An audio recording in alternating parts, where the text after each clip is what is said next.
I'm Katie Couric. Tonight, an historic deal in Washington. The president and Congress agree to a major overhaul of America's immigration laws, allowing people here illegally to stay. To, as Senator Kennedy put it, bring millions of people out of the shadows and into the sunshine of America. But critics say it amounts to amnesty. I think the deal stinks. Also tonight, hooked on plastic, how credit card companies are getting younger and younger kids to say, charge it. And his public words were legendary. Mr. Gorbachev, tear down this wall. Now the words Ronald Reagan kept private. Tonight, a look inside his diaries. This is the CBS Evening News with Katie Couric. Hello, everyone. This day was a long time coming. It's the day Congress and the president finally came to an agreement on the hot-button issue of immigration. They've agreed on enormous changes in this country's immigration laws, changes that will affect the millions of people who are here illegally and all of us in one way or another. But the deal is already under attack. We have extensive coverage tonight, beginning with Cheryl Atkinson on Capitol Hill. It's a complete reform of U.S. immigration law as we know it, worked out by a bipartisan group of negotiators, including Senator Ted Kennedy, politically on the far left, and Saxby Chambliss on the far right. 2007 is the year we must fix our broken system. We must strike where the iron is hot. Anybody who is going to become a citizen is now going to have a real appreciation for what it means to be an American. The agreement would spend billions securing the borders more tightly than ever. All 12 million plus illegal immigrants could stay. They'd have to learn English and pay a $5,000 fine for having entered illegally. Anyone who wants to become a U.S. citizen would have to wait at least 13 years behind those who've already applied, but they would be allowed to live and work here while they wait. Future immigrants would get green cards and then citizenship under a merit system where they earn points for work skills and language. Some are already attacking the bill as amnesty, a free pass to stay after entering illegally. But President Bush says it's the last best chance for immigration reform. The agreement reached today is one that'll help enforce our borders, but equally importantly, it'll treat people with respect. This is a bill where people who live here in our country will be treated without amnesty, but without animosity. Added late in the negotiations was the DREAM Act. Immigrants who came illegally as children and are now in college or the military could stay and get a green card in just 3 years. This would be the fastest path to citizenship. And there's a work in progress called Ag Jobs to handle the special needs of farm workers here in the country illegally. In their rush to announce a deal, the chief negotiators admitted there's still work to do. We still have some language to work out on Ag Jobs, but we're going to get there because I have never seen. Your language is in. My language is in. Thank you. I appreciate that, Diane. That's not entirely true. Compromise, the bill's strength, is also its weakness. For every point that pleases someone, there's another bound to anger someone else. The bill's negotiators have a long way to go to sell the plan to the rest of Congress, but some up here are saying it's the first time they really feel immigration reform stands a chance. Cheryl Atkinson, CBS News, Capitol Hill. I'm Sandra Hughes in Los Angeles with a housekeeper from El Salvador who came to the U.S. 3 years ago illegally. We are here to better ourselves and help our families. Knowing she has a chance to become a legal citizen makes her happy to the point of tears. It's a fear and pressure of being deported. You get up in the morning not knowing what is going to happen to you. But she becomes skeptical when she learns to sign up for a green card, she'd need to pay a $5,000 fine, return to El Salvador for a short time, and then get on a waiting list. It's a lot of money to ask for to process the paperwork to become legal. And Susie would land pretty low on that point system the government would use to rate skills and education to decide who gets a green card sooner. Here in California, where most of America's illegal immigrants live and work in low-paying, low-skilled jobs, immigrants' rights groups see the proposed legislation as patently unfair. I think that the message that we're sending is that if if you're not highly educated, if you're not highly skilled, then we don't want you in this country. People like nannies, gardeners, and service industry workers. People like Susie, who are working hard and hoping if citizenship is ever offered, they can pay the price. Sandra Hughes, CBS News, Los Angeles. One of the strongest and most vocal opponents of the immigration deal is Republican Congressman James Sensenbrenner of Wisconsin. Congressman, first and foremost, what do you think of the deal? I think the deal stinks. This bill gives far more liberal amnesty to illegal immigrants than the bill the Senate passed last year. There are millions more people that will be eligible for amnesty, and I don't think the American public's going to buy that. But before we get to what you didn't get, is there anything, Congressman, that you feel you did get in this legislation? Well, I think the completion of the fence and the addition of more Border Patrol officers is essential to secure the border. But the devil's in the details, and I think everybody's got to see exactly how this will work and when it will happen. The real key to stopping the magnet that draws illegal immigrants across the border is throwing the book at employers who violate the law by hiring them. Securing our borders is a huge task, as you know, Congressman. Do you really think that's achievable?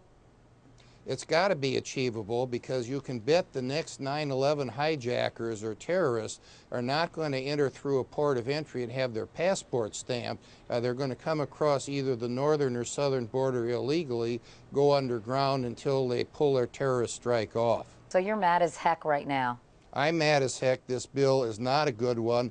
If the Senate passes it, it's going to mean that our work in the House of Representatives is going to be much more difficult in fixing the mistakes that the Senate appears on the verge of making. Congressman James Sensenbrenner. Congressman, thank you. Thank you, Katie.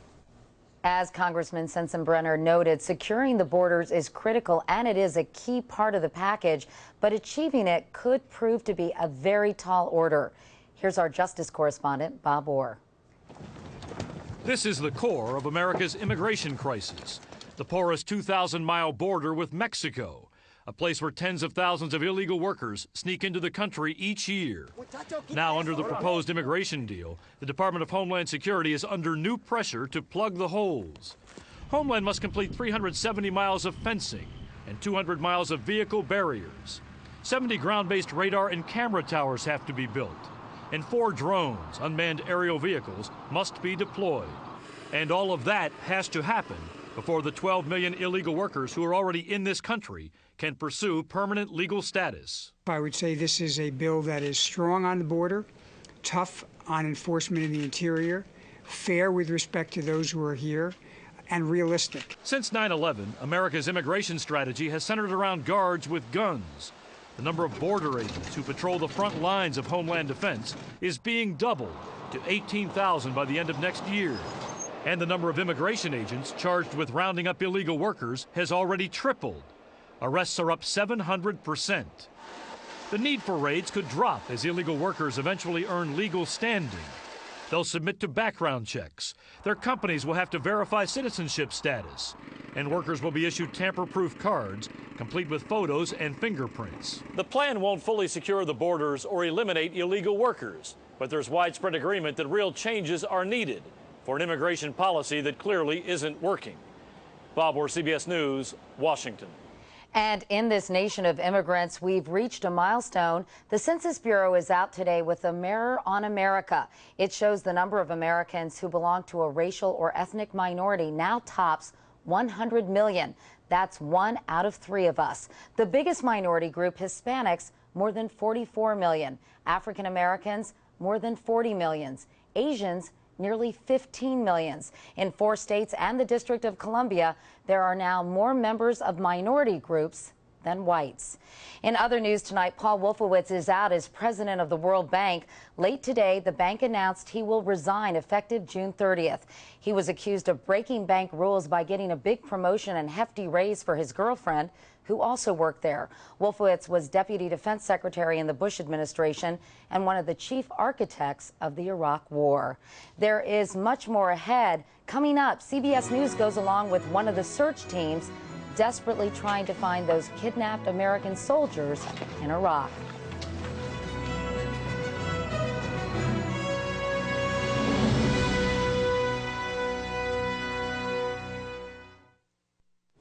It has been an extremely bloody week in the Middle East. Rival Palestinian groups have been fighting each other in the streets of Gaza. Today, that violence took on a new dimension as Israeli forces entered the fray. More now from Alan Pizzi. Israel stepped deeper into the mayhem of Palestinian factional fighting today, targeting a car it claimed was carrying 2 officials of the militant Hamas movement in the Gaza Strip. The missile strike was a reminder to the Palestinians that their internal strife has broader implications. Hamas has been battling the American-favored Fatah movement, with whom it shares power in the Palestinian National Unity government. The vicious street battles have left scores dead and injured in the past week. In an apparent attempt to divert attention from Palestinians tearing themselves apart, Hamas launched more than 50 rockets against Israeli targets over the past 3 days, prompting more Israeli retaliation from the air.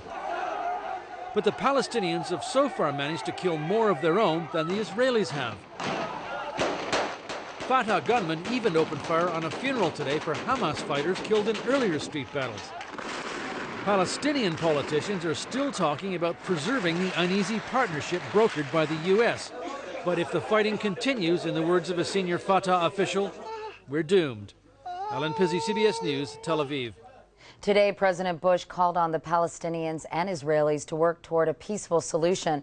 The president spoke after a White House meeting with British Prime Minister Tony Blair, who steps down next month. Questions about Iraq dominated their news conference, with the Prime Minister insisting the U.S. and Britain cannot afford to lose there. Inside Iraq, a round-the-clock search continues for 3 American soldiers kidnapped south of Baghdad last Saturday. Mark Strassman is with some of the troops conducting that search. Everybody wants to get our guys back. For Sergeant Greg Woodruff's platoon, this search is personal. The 3 missing soldiers are from their brigade. And these are somebody's friends, somebody's brothers. We want them back just as bad as their families want them back. This is Rushdie Mullah, a farming village in Iraq's Triangle of Death. It's home to 300 Sunni Muslims. They're dirt poor and tight-lipped about last weekend's ambush and kidnapping barely 2 miles away. For months, al-Qaeda terrorized the local people here, even killing a local sheikh for talking to the Americans. The people here are now scared to talk, to tell what they know about the ambush. They're afraid that once these soldiers leave, they'll be left alone again with al-Qaeda. 2 arrested suspects have confessed to their part in the ambush, but there's still no big break in the kidnapping. Motivation is not the problem. Fatigue's the problem. But Brigade Commander Mike Kershaw can't afford to rest. You know, I'm responsible. I'm accountable to, these soldiers' families. Last June here, insurgents killed 3 other U.S. soldiers in a grisly murder kidnapping. A U.S. military investigation now faults 2 officers for negligence and has relieved them of command. This time, soldiers are searching for a better ending in a corner of the world where hope can seem as elusive as their enemy. Mark Strassman, CBS News, Rushdie Mullah, Iraq. And coming up next, these toy credit cards are just the beginning. How more and more kids are getting hooked on plastic. We Americans owe a great deal of debt to credit card companies. $850 billion. And now they're grooming the next generation. They've got nearly 1/3 of high school seniors paying with plastic, and college freshmen almost triple that number. In fact, kids are being taught to crave credit cards long before they even get an allowance. Nancy Cordes concludes our series, Gotta Have It, the hard sell to kids. Today's crop of college grads have been dubbed Generation Plastic, and here's why. Show of hands, how many of you are graduating with credit card debt? How much? Quite a bit. These University of Colorado students are the norm. The average senior now graduates with $3,000 in credit card debt and at least 4 cards. So how many do you have? Probably 10. 10 credit cards? UBG. They set up the credit card stands on campus, like, oh, hey, you get a free t-shirt or you get free this or that. and Visa, MasterCard, First Financial Bank, Visa. The promise of a free Frisbee lured college senior Sarah McGee when she was 18. A dozen credit cards later, she's working 3 jobs to pay down $6,000 in charges, fees, and interest. I didn't understand interest and what a high APR was. I really just didn't understand the concept, and it seemed like a good idea. Like, I can't afford it now, but I will pay it off later. These days, the sales pitch starts long before freshman year. The new version of the iconic game of life is replacing fake cash with fake Visa cards. Looks like an actual MasterCard. While cool shopping Barbie prefers MasterCard and Amex. Kids today get marketed at the age of 3. Robert Manning, the author of Credit Card Nation, says lenders are getting more aggressive, hooking youngsters now so they sign up once they turn 18. The assumption is the first card is going to lead to some degree of loyalty for that banking institution, and that credit card will lead to a student loan, to a car loan, to a mortgage. How many of you have gotten a credit card solicitation in the mail? Nearly all these high school students from Denver said they wanted one until they took a special class on how credit actually works. You're paying them more. They're making more money off of you. How many kids that you talk to have learned about credit from their own parents? I would say in a classroom of 20, maybe 1 or 2 of them. The latest product from lenders, debit cards like Visa Bucks and the Pay Junior MasterCard for kids as young as 13. Parents prepay and can monitor their child's spending. Critics call them credit cards with training wheels. The companies say they're a life lesson. The reality is that my kids and really any child or teenager today is likely to never write a check or even use cash for that matter. Even more reason for parents to make sure they get through to their kids about credit before the marketers do. Nancy Cordes, CBS News, Denver. If you'd like information to help you talk to your kids about credit cards, there is a list of resources at cbsnews.com. Coming up next, a peek inside the Reagan diaries. Which world leader did he call a no-good nut? Stay tuned. He was known as the great communicator, and now 3 years after he died, Ronald Reagan is talking to us again. Turns out our 40th president was a prolific writer, jotting down his thoughts at the end of every day. His private diaries are being published next week, and Bill Plant, who covered the Reagan White House, has a preview. This is a moment you might prefer to forget, not Ronald Reagan. Just days later, he put it in his diary. "Getting shot hurts," he wrote in a detailed account of his ordeal, and revealed that he decided at once he had to forgive. "I realized I couldn't ask for God's help, while at the same time I felt hatred for the mixed-up young man who had shot me. I began to pray for his soul. Whatever happens now, I owe my life to God." It is the defining moment in his presidency. Historian Douglas Brinkley edited Reagan's diaries, 5 large, handwritten volumes. And at that point, he takes on a bit of a mystical aura as president. But I will faithfully execute. When he took office, many thought of Ronald Reagan as a hardline, trigger-happy anti-communist, a reputation reinforced by a joke he made, not knowing his microphone was open. I'm pleased to tell you today that I've signed legislation that will outlaw Russia forever. We begin bombing in 5 minutes. But the diary shows clearly that Reagan did not want war with the Soviet Union. "What the hell have they got that anyone would want?" he wrote. And above all, he didn't want nuclear war. Reagan wrote, "I wonder if we are destined to witness Armageddon." And he embraced arms control to the point of offering to eliminate all nuclear weapons, as long as the U.S. was developing Star Wars, his strategic defense initiative. When they met in Iceland, Mikhail Gorbachev wasn't buying. "I'd pledged I wouldn't give away SDI, and I didn't. But that meant no deal on any of the arms reductions. I was mad. He tried to act jovial, but I was mad, and it showed." But Reagan's hang-tough position did result in an arms control agreement a little more than a year later. The fact that maybe we could do this SDI, this Star Wars, truly did frighten the Soviet Union and help them come to the negotiation table. On the sale of arms to Iran in exchange for hostages, Reagan is candid. "I gave a go-ahead," he wrote. But when he learns that staff member Colonel Oliver North had given some of the profits to anti-communist fighters in Nicaragua in violation of the law, he writes, "North didn't tell me about this. This may call for resignations." Much of the diary was filled with everyday observations, frequently about his wife Nancy, whom he adored. On one birthday he wrote, "What if she'd never been born? I don't want to think about it." He talked a lot about his children. The younger two, Ron and Patty, rebelled frequently against Secret Service protection. "Insanity is hereditary," he told his diary in a typical Reagan one-liner. "You catch it from your kids." And just like so many people, he had a thing about Mondays. Here's one of many similar entries. "I hate Mondays. This is one that didn't stop.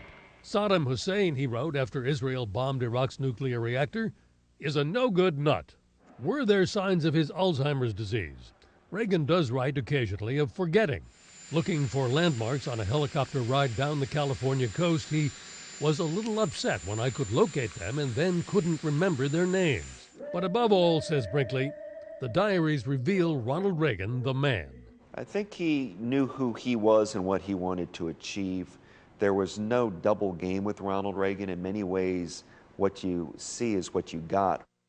Bill Plant, CBS News, Washington. And that is the CBS Evening News. I'm Katie Couric. Thanks for watching. I'll see you tomorrow. Good night.